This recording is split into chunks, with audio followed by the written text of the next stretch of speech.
어서 오세요. 오십시오. 안녕하십니까. 안녕하세요. 예. 앰뷸런스 막은 경찰차부터 다뤄보겠는데 총각을 다투는 상황에서 앰뷸런스를 막아선 경찰차 이 얘기가 굉장히 뜨거웠습니다. 자세히 전해주시죠. 그렇습니다. 참 안타까운 일입니다.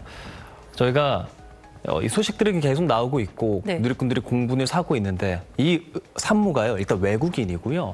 그리고 자전거를 타다가 사고가 났어요. 사고가 나서 굉장히 응급인 상황이었는데 경찰차가 앞에 막고 있었다. 화면을 보면서 바로 좀 얘기를 해볼까요? 네.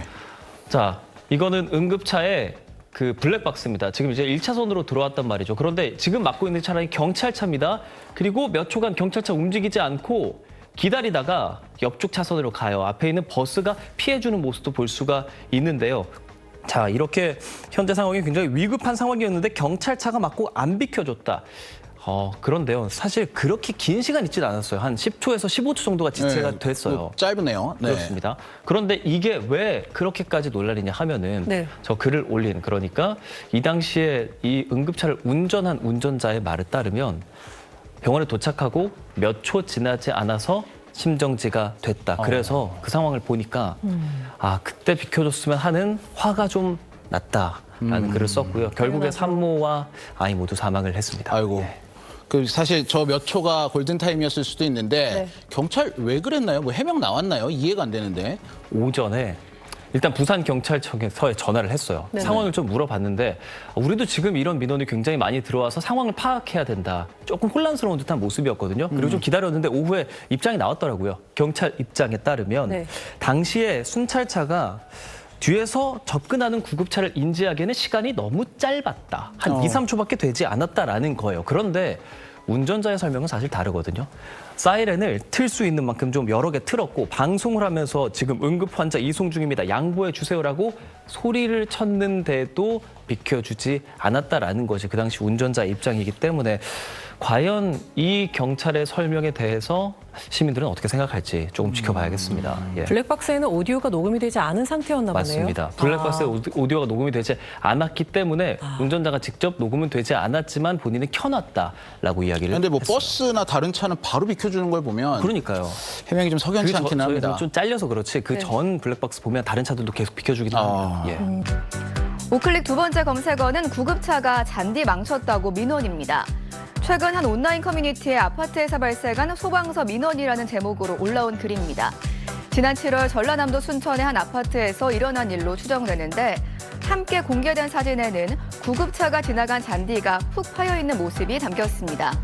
또 소방대원들을 위한 공지글로 추정되는 사진에는 환자 이송 중 아파트 입구 잔디를 구급차가 손상시켰다는 민원 접수가 있어 안내한다. 이번 건은 관리사무소와 협의해서 잘 마무리했다는 내용이 담겼는데요. 출동이나 환자 이송 시 민원 발생 소지가 발생하지 않도록 한 번 더 신경 써주고 주변 상황을 봐가며 구급 활동하라는 당부 메시지가 포함돼 있었습니다. 사실 소방활동 중 발생한 재산 피해에 대한 배상 문제는 이번이 처음이 아닌데요. 지난 3월 광주에서는 화재 발생 주택의 인명수색을 위해 문을 강제로 개방한 소방당국이 파손된 현관문과 잠금 장치 등의 수리비를 배상해야 한다는 결정을 받았습니다. 누리꾼들은 목숨보다 잔디가 더 소중한 듯 물에 빠져서 건져주면 보따리 내놓으라고 한다더니 삽 한 자루면 원상 복구될 일을 굳이 등의 반응을 보였습니다. 네, 다음 소식은 참 한숨 나오는 일입니다. 긴급 상황에서 시민의 생명을 구하는 119 구급대를 마치 콜택시처럼 부르는 경우가 많다고요. 예, 지난달 하순에 제천시 하소동에 있는 한 아파트에서 배가 아파서 응급실에 가야 된다라는 신고가 접수됐습니다. 하지만 구급대가 현장에 도착해 보니 신고자는 술에 취해 있었고 실제로는 응급 상황도 아니었습니다. 며칠 뒤 제천시 영천동에서도 허리가 아파 움직일 수 없다고 신고한 사례가 있었지만 역시 신고자가 술에 취한 채로 허위 신고를 했던 것으로 드러났습니다. 이렇게 가벼운 증상으로 119 구급차를 콜택시처럼 부르는 사례가 반복되자 제천소방서는 긴급하지 않은 상황에서는 119 신고를 자제해달라고 당부했습니다. 소방서가 말하는 긴급하지 않은 사례는 치통이나 감기 같은 가벼운 증상, 술에 취한 경우, 또 병원에서 집으로 이동할 때 교통수단으로 이용하는 경우 등이 포함이 됩니다.